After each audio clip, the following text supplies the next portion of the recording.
Guys, it's Vanessa. I wanted to share another recipe with you tonight. Tonight for my family, we're going to be making lemon Greek chicken. This is a brand new recipe for me and I'm super excited about it. I have some products that I want to show you about, and the main feature product that we're going to use tonight is the large entertaining platter. This is one of our newest pieces of stoneware. As you can see, it's a beautiful glazed gray stone and sandstone. This matches practically everything, and for you stoneware lovers, the most exciting part about this is that you can use soap on it and it can go in the dishwasher, so wahoo! And it's super easy to clean up, and so we're going to be using that tonight, and we're just going to get started. So our first product that I want to show you about is part of our kids set. This is the batter bowl that comes along with it. So I love this one. It's nice and handy, it's lightweight, it's comfortable, and it's super cute. So to get started, we have a little bit of salt and pepper in here, and then we're going to zest some lemon. So lemons have lots and lots of different benefits to them. I'm just going to zest about a tablespoon and a half here right into the bowl. I'm not going to measure it, I'm just going to totally guess. But lemons have a lot of different uses that you can use them for. One of them is if you want to put about a cup of straight up lemon juice right into your laundry. It's going to get out different stains like rust or discolorations, and it's going to make your laundry smell super duper good. Also, if you have some cutting boards that are starting to stink from whatever foods that you're cutting on them, let it be garlic or onions or what have you, if you just rub the cut side of your lemon down on top of it, it will remove those smells. So you can be using these for practically everything.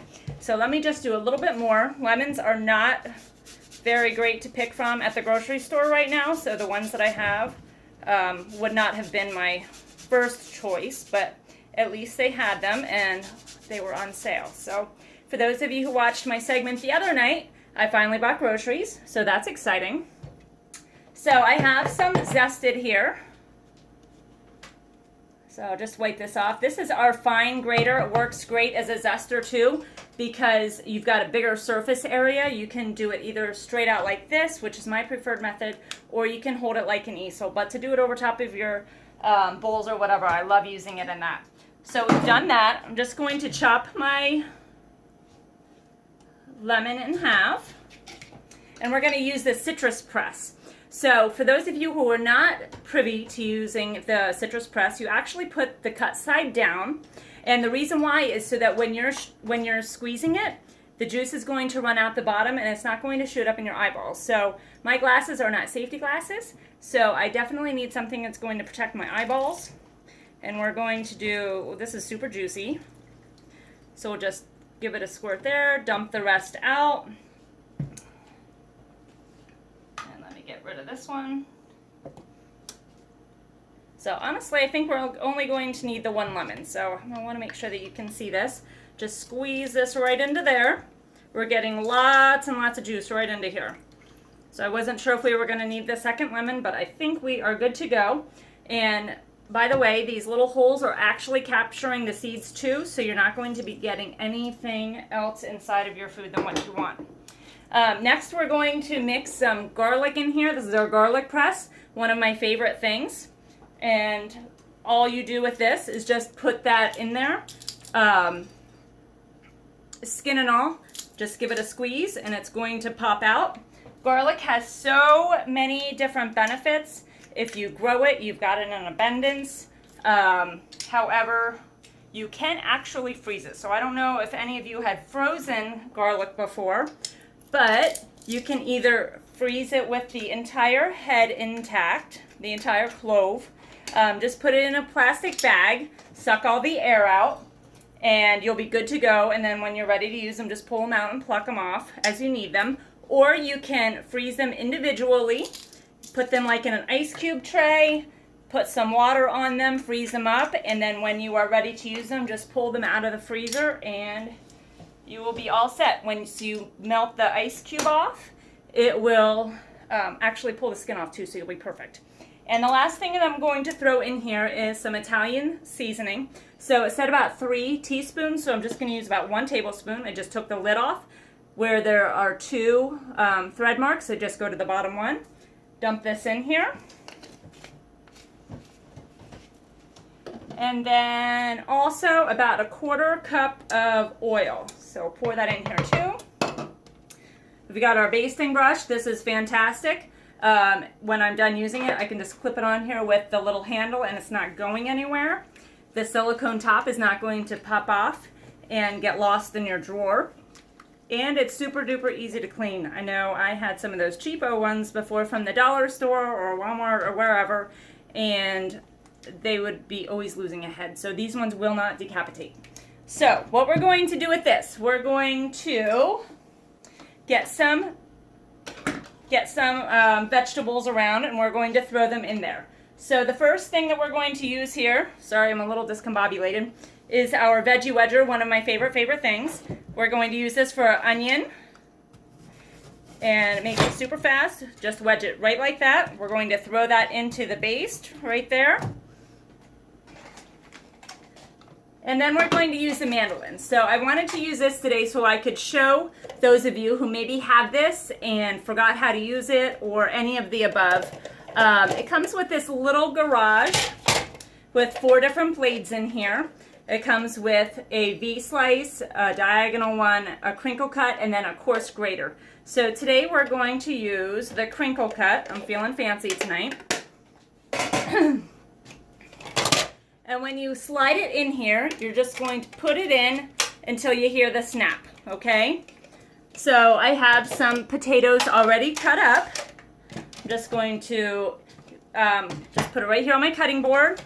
And then you're going to take, sorry, I'm a righty, so I have to do it this way so you can't see. You're just going to stab this right over top of the potato, and you're going to go up and down. And when you hear the click, that means that it's working. Ah! I am pampered, not perfect. So I don't think that I have this on here correctly. So let me give this another shot. Oh my goodness. There we go.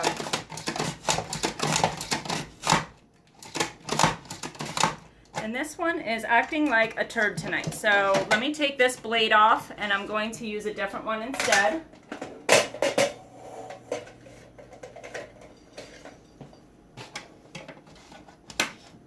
Just pop that right on. Stab it on the potato and we're back in business. There we go. That's working a lot better. And you hear the click. When you hear the click, that you know that it's working. So let me just put some other ones on here. I'm planning on cooking once, eating twice or more with this meal, so I'm adding a little bit more vegetables than what they originally had called for. But you could really roast anything that you wanted. I have some broccoli here that I'm going to throw in, my potatoes, of course the onion. Let me just throw these right on top. And then the last thing that we're going to put in with this is we're going to slice up a lemon. So this will give it just a little bit of an extra kick. We'll just do the same thing with the onion. Sometimes I have a splash zone, but nobody has ever gotten hurt. So let me just slice this by hand.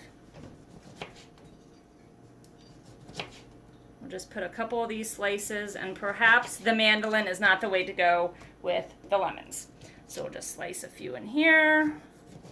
And this will hopefully infuse into the other food and make it delightful. I'm a real lemon-holic, so that will be awesome. So let me just do a couple more of these potatoes. And then I'm going to give them a swish, and then I have something super fun for you to see.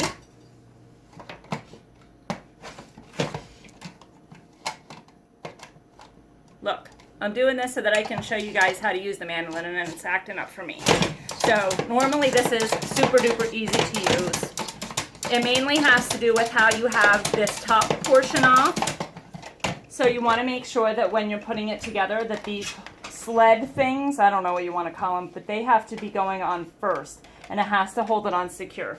So when I'm doing this, I must be hasty, and haste makes waste. So we'll throw these inside here. And let me put this aside. We'll throw our broccoli in there. We're just going to give these things a fun little toss. And we're going to put them right on top of our entertaining platter. So let me give these a mix. And then the last thing that we're going to do to get this meal ready is our chicken breast. So the thing that I want to show you with for our chicken breast is our close and cut. This will be so awesome in your kitchen because it will take all of the work out of cutting chicken for you. So you'll see that these chicken breasts are kind of fat. So what we're going to do is just put them right inside the close and cut. And just take our knife. You want one that's about 7 inches long. That way it's going to stick out of both sides. And just put it inside here and start cutting away.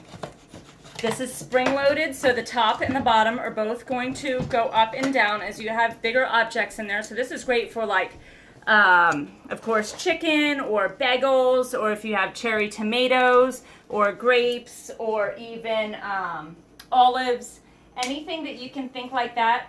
Of course, with the chicken, if you don't want to cut them completely in half, you can butterfly them. Sometimes I'll get the really, really big chicken breasts. And so I will actually cut them into quarters. So they'll be a 1/4 of an inch thick. So we'll just saw through here. And just in case you weren't able to see, it just cuts them in half, just like that. So I'll lay this right on here.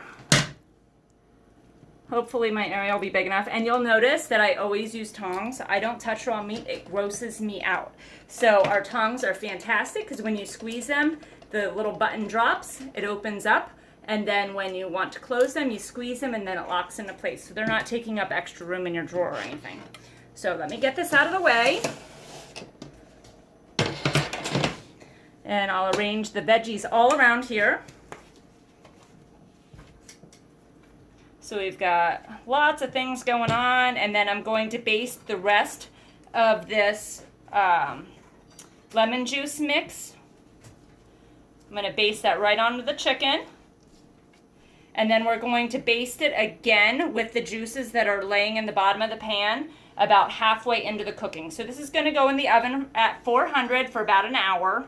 And then after half an hour of that, remember, we're going to take it out, take those juices off, and glaze it all together. So honestly, I think my pan is full.